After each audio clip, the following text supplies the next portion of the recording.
And then I was just like, yeah, I'm gonna ditch everything and I'm gonna go back to Africa. And they were like, Africa. And I was like, I literally, all my friends were like, because we were all into songwriting, and I was very cool with James Fauntleroy, like he's an amazing songwriter, like so many people, and they were like, yeah, you're crazy. But now they get it.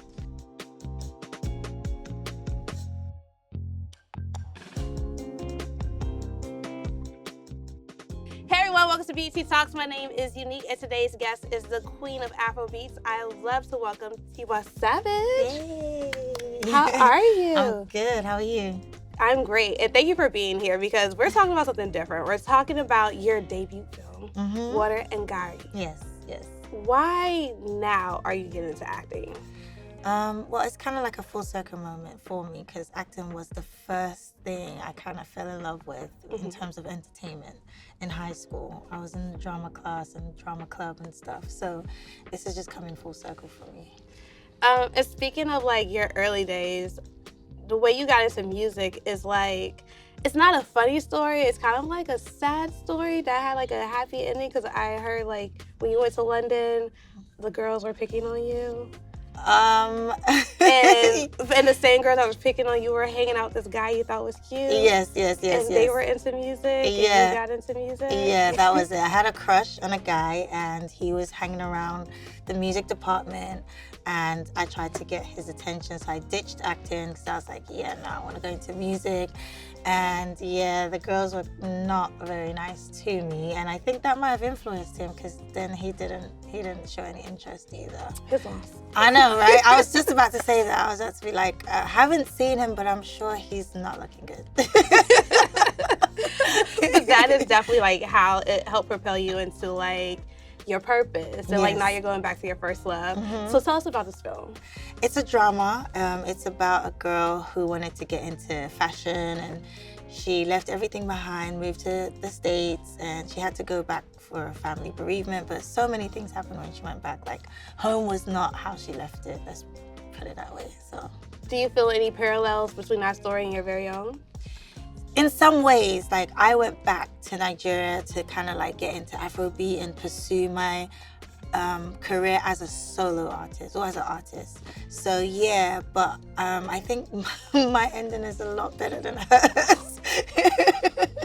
No, but speaking of that, because you definitely took the leap of faith a couple of times. Like first you told your parents like, yeah, I want to study music and like, yeah, African parents. Yeah, you persuade don't say that to African parents. I know they sent you to accounting school, right? Yeah, so I had to do accounting, my first degree. My parents were like, okay, that's great, but these are the 5 options. I think it was accounting, engineering, law, something. So it was like 5 options. Like this is what you're gonna do with your life. So I had to do that, and then I was like, okay, I did it. I worked as a junior accountant for like 2 years. I'm like, guys, like Michael Jackson did not have to go through this. Beyonce's not going through this. And my dad was now like, well, then you have to get a degree in music. A degree in music. And they made me get a degree. I went to Berklee College of Music.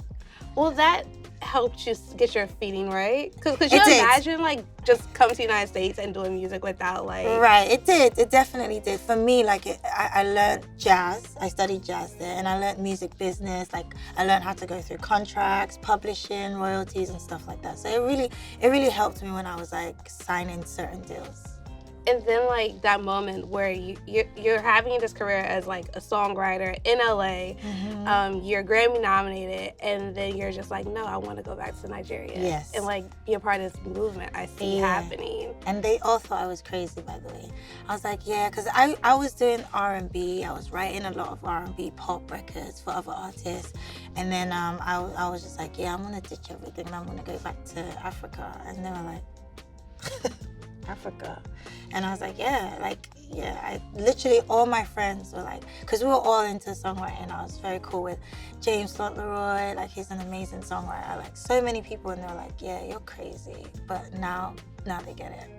No, but it's like the parallels is crazy because like I remember you saying like you're trying to join like these different like labels that were in Nigeria, and everyone's like, oh no, everyone said no, yeah. Everyone, they had like the token girl. It's like reminds me of like the whole hip hop scene. It's like you always had to have that token girl and a Yes. girl that's that girl. Mhm. Has it like gotten better since then, or is it still like, no, we still need to have that one token girl on our label? No, I think it's definitely getting better, but I think it's hard because I feel like girls are high maintenance. So like as a female artist, you have to have hair, makeup, styling, you know, so you can show up and be pregnant. And then it's like, yeah, so I know those are some of the challenges, like for a country like Nigeria where we're still building our infrastructure and stuff. So I think they kind of try to shy away from signing female artists, but you know, major labels, you know, across the world are signing Afrobeats artists anyway, so it's definitely getting better.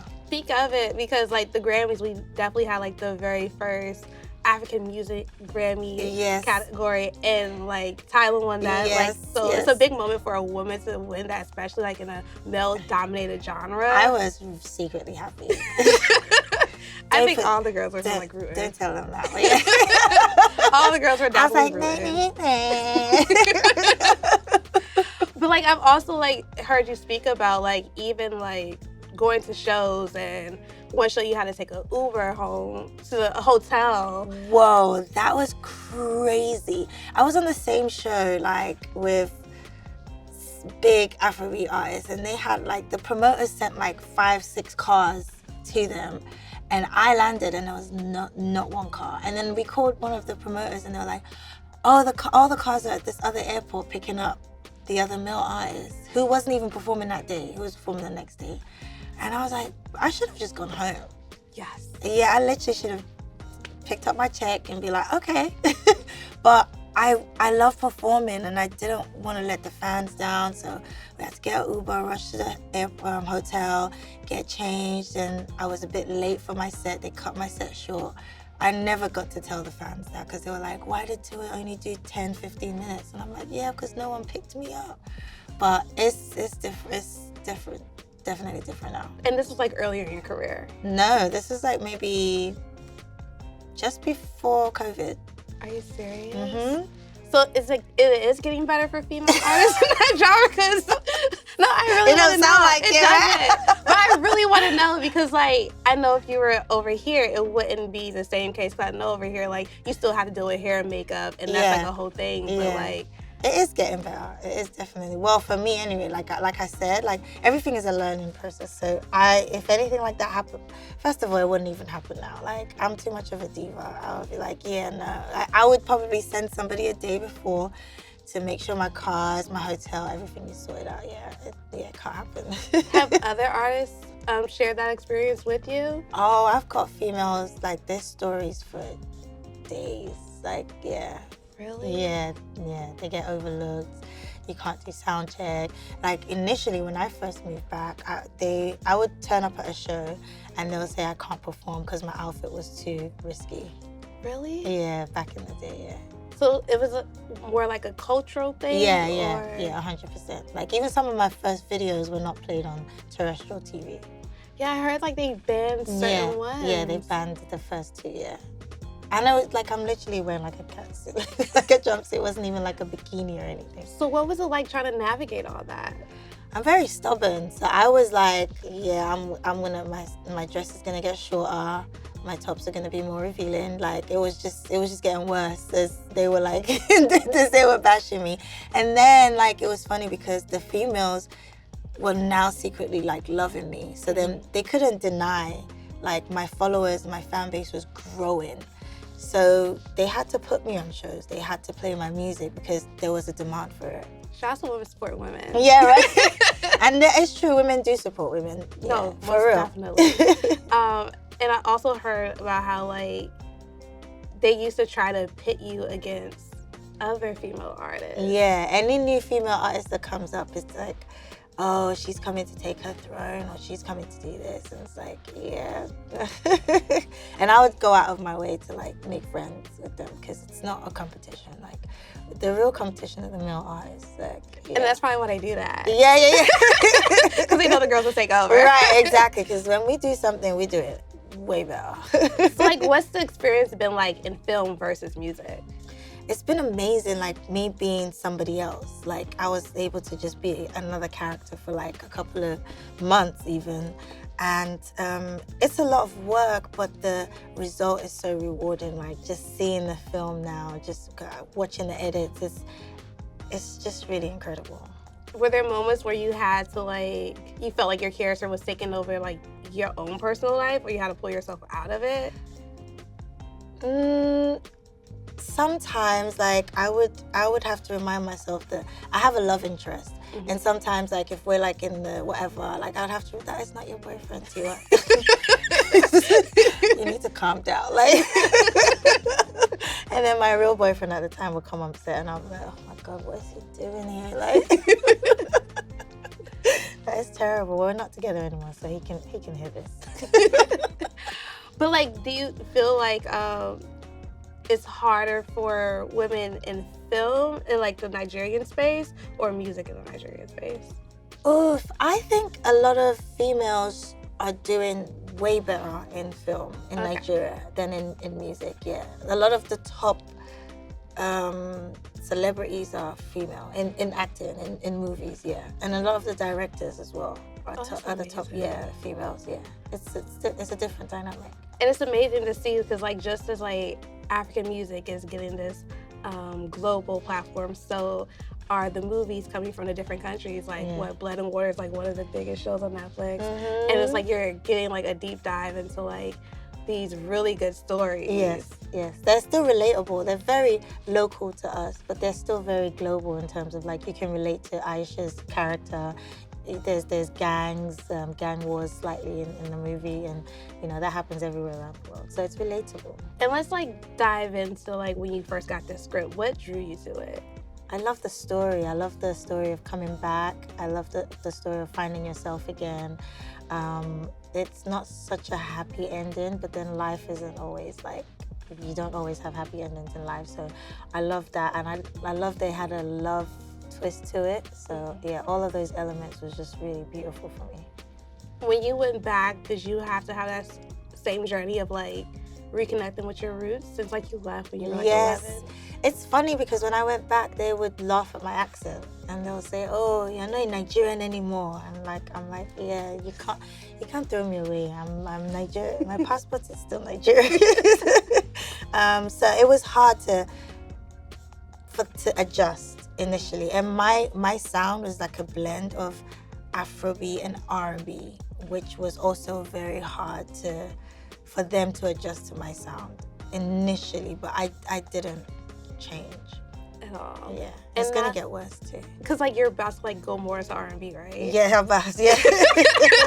Yes. I feel like I've given them a lot the past 10 years, so now I want to do a project that is I'm very, very, very vulnerable on this project. Because I've been through some things. Girl, yes, we know. Yeah. We know.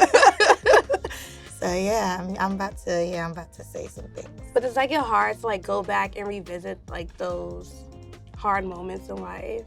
And to share it with the world? Not when it's in music. If I was just to sit and talk about it, yeah. But if I was to sing about it, no. It's not hard at all. Okay. Because I know like some people, when they revisit it, no matter how they revisit it, they still like feel those moments, and sometimes it's like hard to like. No, when I'm singing it feels more therapeutic. I love that for you. So let's speak about the cast. So the cast that you're working with, what was it like working with some of them? Because I know a few of them have been in like other projects as well. So like, were they nurturing, seeing as it was like your first movie, or what was that like for you? 100%. They were so lovely. Like the first day that on set was the scene I had, my kissing scene. So that was but I'm glad it was the first thing that, you know, I just went right into it. I remember in my dressing room, I brushed my teeth like maybe 5-6 times. Yeah, because I was just like, yeah, I need to represent. But he was very lovely. All of them, everyone was really nice. They were calling me Aisha even offset, so to keep me in character. So they were really, really nice.